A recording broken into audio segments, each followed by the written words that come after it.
Network, and we have such a special guest joining us today. It is Jeff Walz. He is the head coach at Louisville for the women's basketball team. Jeff, thank you so much again for taking time to join us today. I appreciate it, Christy. Excited to be here.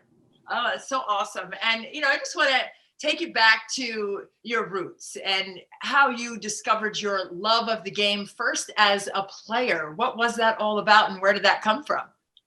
Well, I'm the youngest of three boys, and then I've got a younger sister who's 7 years younger than I am.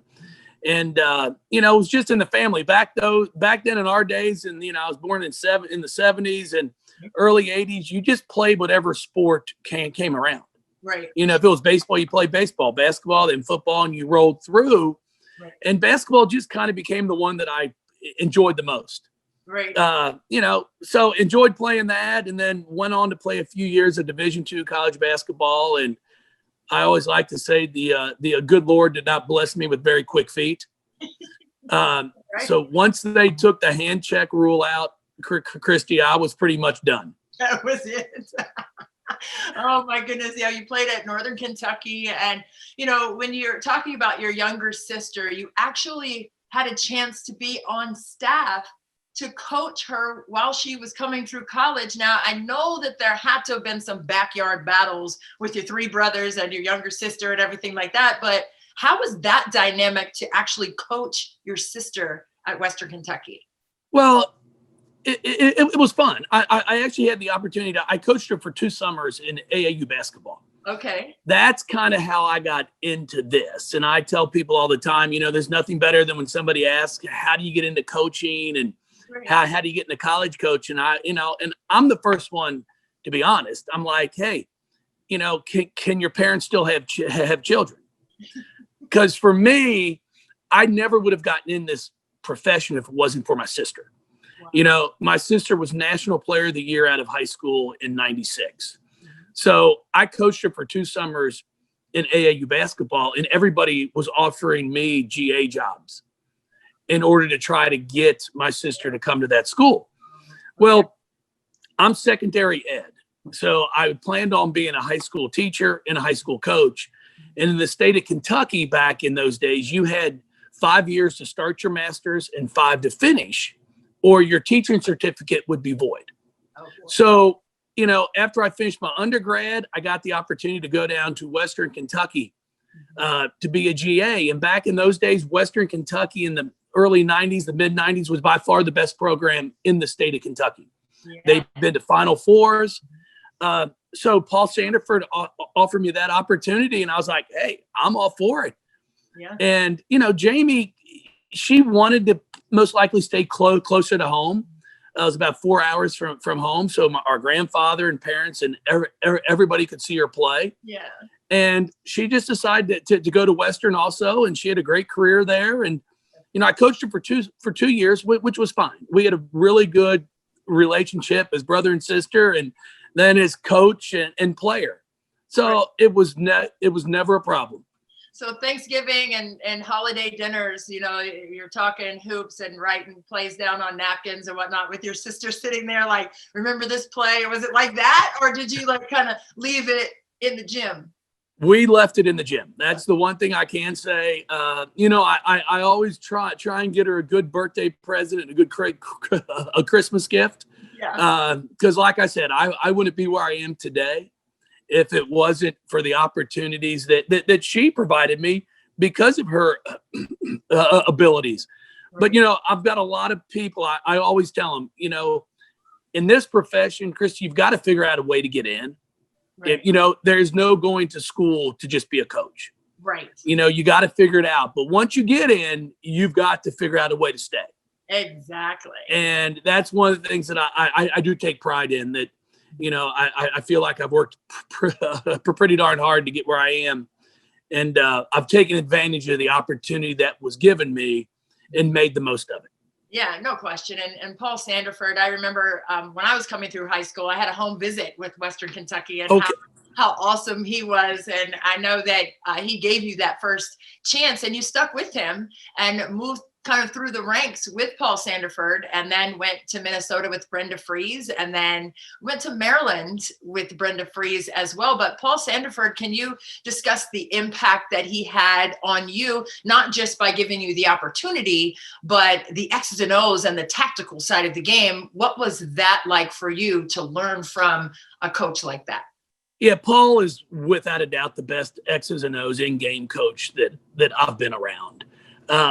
Always amazed at how he would, design things and watch things develop as the game went on. We might run a play in the first half. Sure, he wanted to score, but he was more so concerned about how the opponent was going to guard it. Right. And then at the end of the game, you call a timeout, he'd draw the same play up, but then make the counter out of it. So I always thought Coach was 3 or 4 plays ahead of the game.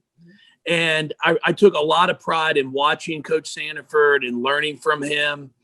And then the other thing that I was always so amazed with was how well all of his players respected him, because Paul was tough on him. Paul demanded that you do things right. But the one thing he always taught me, and he showed me, that if your players truly believe that you care about them and love them off the court, you can challenge them to be great on the court. Yeah. That's why they come. That's why they went to Western Kentucky, then Nebraska. And I think it's why we get players here. Right. As I tell them up front, I'm not here to be your best friend. Right. It's not what it is. It's as parenting is, and I have 4 children. Yep. As a parent, your kids don't like you all the time. No. Teenagers. Yeah, you know that. Your kids don't like you all the time, but you have to make some decisions sometimes for them. Yes. That they might not agree with, but if they know you love them, they know you're doing it from a good place. Yes. And that's one of the things that I learned from Paul. And the other thing, and I try to live my life as a coach this way, is Paul never thought of himself as better than anybody else. Paul knew our janitor's name at Western Kentucky, Tommy. I still know Tommy. And like Paul always used to tell me, hey, it's everyone makes this happen, right, but there's somebody who's got the key to every door. And Tommy was that guy. Right. And, Paul always took care of him. And it's not even giving people something. It's giving your time. Yes. Just a simple, how are you doing? And listening to somebody and talking to them goes a long way. And I always respected Coach Sanaford for that. Now, he's still in my life now. I still talk to Paul and his wife, Yvette, and it's been great.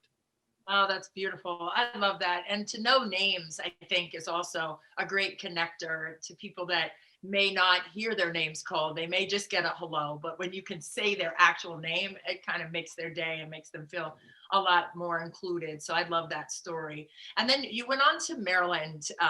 Actually, you went to Minnesota first, and you were with Breanna Freeze, and she was only there that 1 year, but totally turned the program around and was coach of the year in the country that season, and then went on to Maryland. And I know that you won the national championship in 2006 while you were on staff as an assistant at Maryland.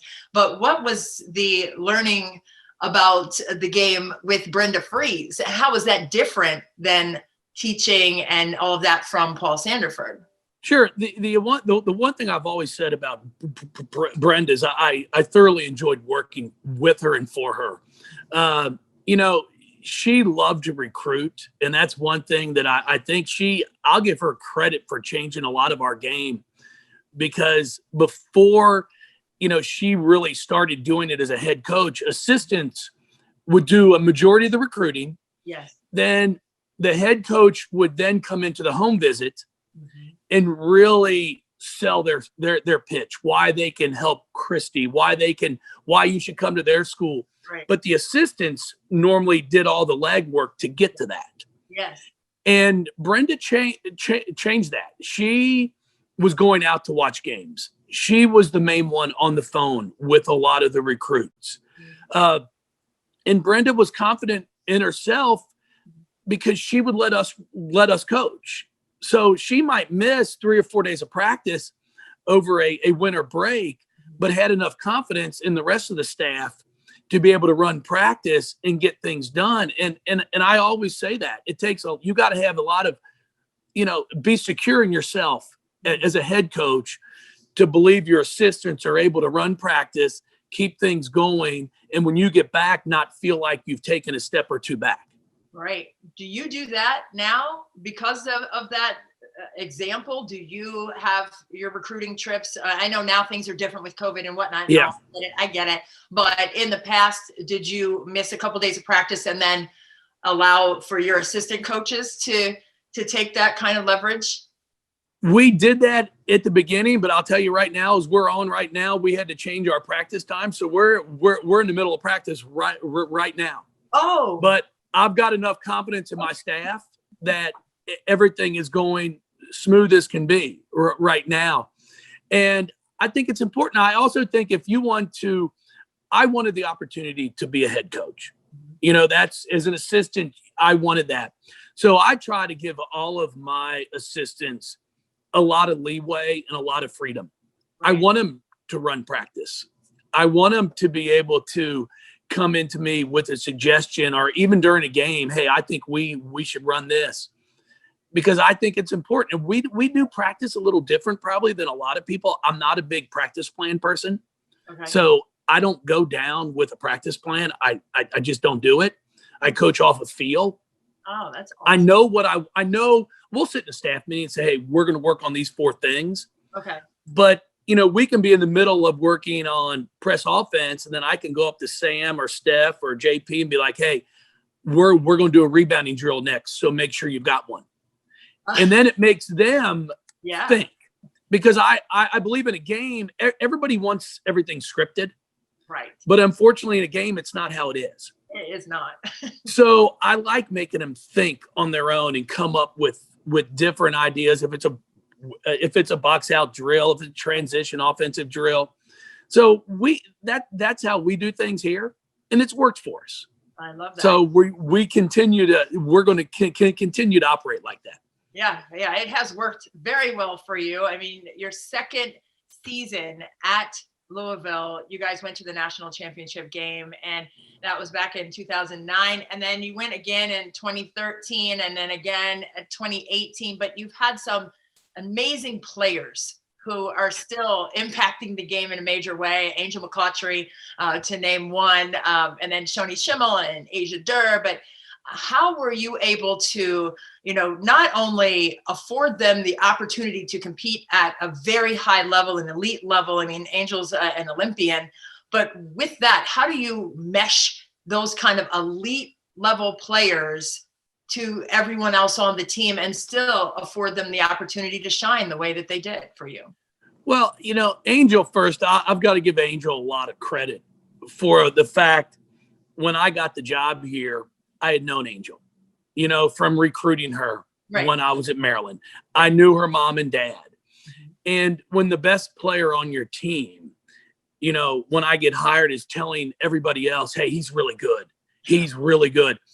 All of a sudden you get instant credibility. Right. And that really set the tempo for us and just the groundwork to be able to go into this full speed.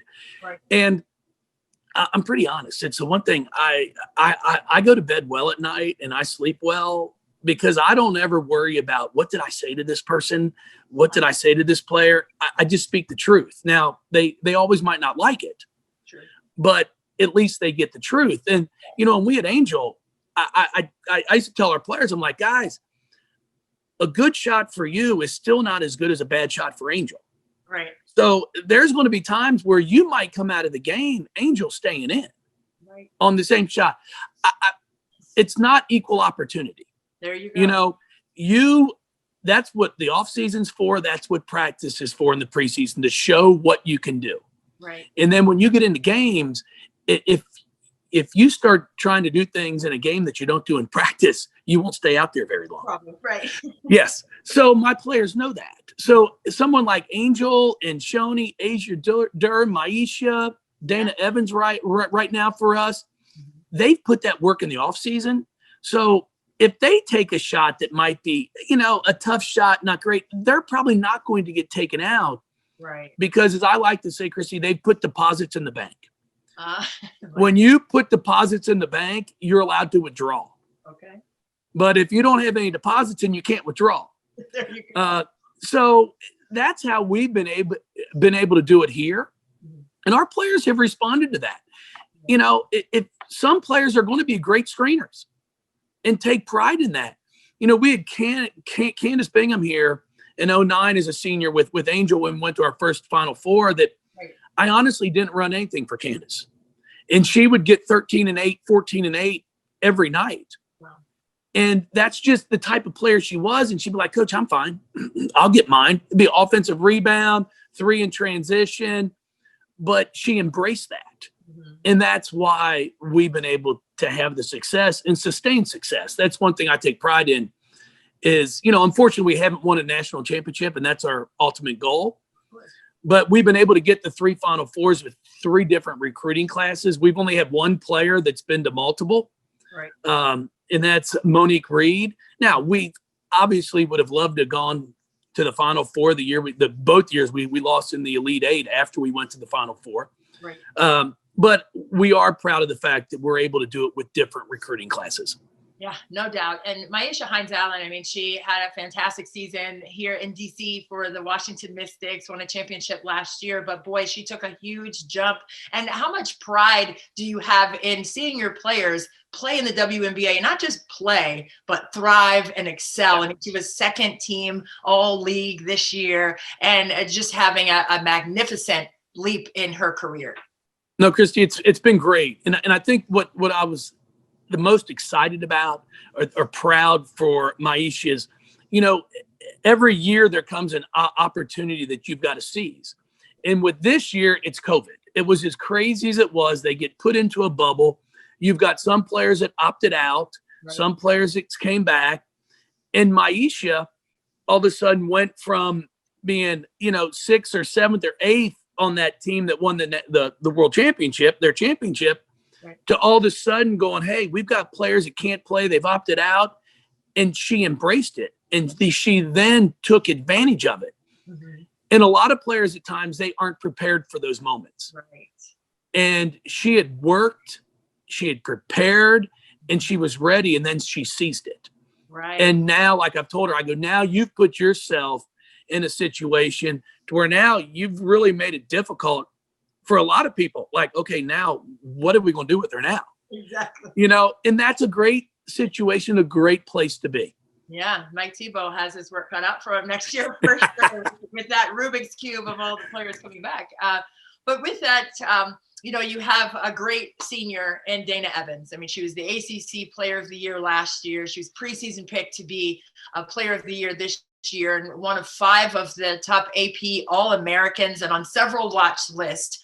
But her evolution from becoming the Player of the Year after being a 6th Player of the Year early on in her career, that's the first time that that's ever happened in the ACC, to go from 6th Player of the Year to then Player of the Year. What changed in her game and her mentality to have that happen?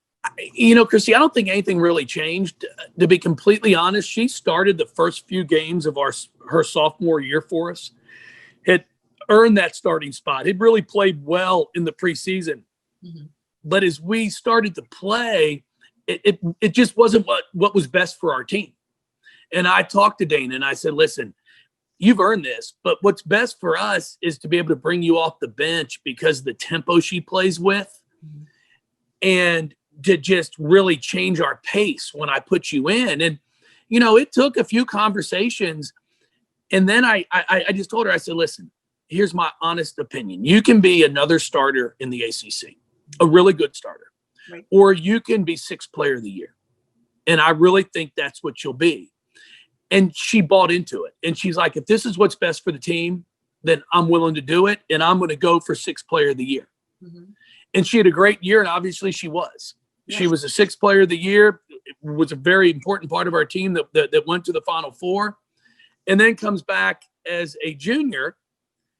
And her mindset and her goal was to now be Player of the Year. And she did it all within our team. It wasn't Dana's going to take 35 shots. Right. You know, she impacted our entire team and made us better.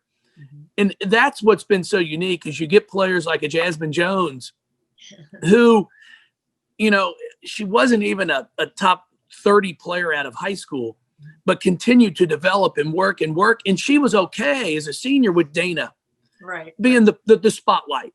But Mhm. she did what she did and did it well to Yeah. where she's a first-round draft pick. Right. And now she was just on the all rookie team. Yes. So that's what makes, I think, our program as successful as it is. You've got to find players that are willing to give of themselves for the better of the team. Oh, and you have such a great one in freshman Hailey Van Lith this season. I mean, you're 2-0 right now, and Dana Evans is averaging 17, and Van Lith is right behind her at 16.5, but her numbers are a little more efficient in terms of shooting from the floor. I mean, she's shooting 50% from three, but this is only a freshman. What can we expect to see from Hailey Van Lith this season? Hailey's a competitor. That's the one thing I'm going to say. We have had some of the most intense one-on-one games between Hailey and Dana that I've seen in a long time. And it's players that don't get nasty with each other. You know how it can be sometimes. You beat me 3 times, so then I foul you as hard as I can. Right. You know, that's not it. After they play and it's intense, they're sitting down talking, going, okay, how were you trying to beat me? What were you trying to attack me with? So then they're not only getting better offensively, but they're getting better defensively. Sure. Yep. And that's the one thing I'll say about Hailey and Dana is they are really good at challenging and pushing each other. Mm-hmm. And you know, when you come from a background that Hailey comes from, that it's been nothing but work. You know, she's not 6 foot. She just works. She is a competitor. She spends hours in that gym. She wants to be great at her craft. And, you know, at 5'7", she's averaging about 9.5 boards a game for us. Wow. And that's as you know, Christy, that's a will. That's rebounding is all about want. Absolutely. You got to want to do it. She embraces the contact, and she's been special. Mm-hmm. And with that being said, we got you back. With that being said, you have no participants in the crowd this year, but you've had some great crowds. I know I've been there to call games at Louisville on a Sunday, and it's packed all the way to the top. How has COVID impacted, obviously not just the fans not being able to be there, but the players and the mentality and their approach to the game and the push pull? I know you've had some the opponents that you were scheduled to play, you've had them cancel out on you at the last minute. I know you do a great job of preparation. So you have your scouting report, and you got to put that to the side and then get ready for another one. And then they cancel out. I mean, what has that been like for your program as a whole, staff and student athletes? Our players, I will say, they have embraced this, and I've been really proud of them. We talked about, you know, when we got word last March that the Final Four was canceled, you know, or the NCAA tournament was canceled. You know, we all came up in the office here because we had just finished practice, you know, and there were a lot of tears, especially for the seniors. Yeah. You know, that like, golly, this is what you worked for all year to get this opportunity, and boom, it's taken away. Right. But then we talked about, are we going to be that team that uses this as an excuse, or are we going to be the team that finds a way? How am I going to get better? You know, what am I going to do? Like, you know, as you know, they started to take rims down off of outdoor courts. Yes. Like, what are we going to do? And I was really proud because I thought our kids, they figured out a way. Most of mine want to play after college. So sure, there was a lot of uncertainty with our season, right? But they had bigger goals than just this season. So they had a reason to continue to work on your ball handling, you know, to work on my passing, because there might not be a goal where I can shoot. Right. So they did those things. So on the basketball side of things, I'm pleased with where we are. Okay. The biggest difference is you don't get your exhibition games. We're not getting as many non-conference games. But for our player standpoint, I think being able to play that first game was just a sigh of relief. I bet. Because, you know, then our second game gets canceled. Right. And then we were able to play Eastern Kentucky on Sunday, which was great. Yeah. So it's the way it's going to be. I've told him, I go, guys, you've got to be prepared to play, and then you've got to be prepared when a change happens. Yes. And, we're excited about our game coming up here on Friday against DePaul on national television. As of right now, we're all set to go. Oh, and then we'll just see what happens. Yeah. So it's been interesting. And in terms of scouting, that's one thing we have taken a lot of pride in here, that you give us a day or two to get prepared and we can put a plan in place. Right. But I've told him we might be driving up to play somebody, instead of taking a right off the exit, all of a sudden in 30 minutes before we get there, we're taking a left. Right. Because the game's been canceled and we found someone else to play. Right. So now it's a lot more so of just learning, guarding your principles instead of worrying about trying to stop a set play. Sure. And you have, the ACC competition begins next week. You take on Duke, and Kara Lawson is in the Kara era there and joining the ACC. And what do you see for the ACC this season? I mean, every year it's just an avalanche of talent and great games. But the ACC, what's your quick outlook on the conference play this year? A quick outlook on conference plays. I think there's a lot of unknowns right now. You've got Kara, what's going to take place and what changes she's going to make within their program. How are they going to play compared to how they played in the past? You've got Notre Dame, who, they've got some injuries right now, trying to get back to full strength there. How's Neil going to do it? There's just, you've got that uncertainty. And then you've got teams like Syracuse, who I'm really excited to see them play this year. Q's done a remarkable job recruiting. And then he always looks great. I mean, you never know what Q's coming out with. Sure. Wes, you've got Wes at NC State, Katie at Miami. I just, from top to bottom, it's going to be exciting, I think, in our league. Joanna at Boston College, who I had the opportunity to be on staff with at Maryland. Yes. So it's going to be fun, and I think we're going to have a lot of great basketball games. I love that. And Coach, I know you're in the middle of practice, so we're going to let you go. But I want you to leave us with some words of wisdom. Like, what kind of advice would you give your own children if they want to play collegiately or beyond? What would you tell them about the process of that? Well, you have to embrace the process. You've got to embrace the process. And then you've got to be able to withstand the peaks and valleys throughout the process. You can't get too high when things are going good, and you can't get too low. That's just simply put in what we try to tell our kids every day. But besides the basketball part, Christy, what there are a few things that we preach here at Louisville. And we talk about, our goals are to put a smile on somebody's face every day. Hold the door for somebody. And as simple and as silly as that sounds, it's not done anymore. If you're going to the mall, or if you're going to a restaurant, hold the door for somebody behind you. Right. And then I always tell them each day, ask somebody how they're doing and actually wait for a response. Right. Because so many times in today's society, in the environment with social media, somebody be like, "Hey, Christy, how are you doing?" And then they keep walking. Good. And you never know when you might be that person that somebody just needs to talk to. Right. So we talk, it's simple, but those are the three things that we really talk to our players about every day here, of trying to make a difference in somebody else's life. Oh, that's just perfect. And you know what? You put a smile on my face today. Well, so that's a check box for that.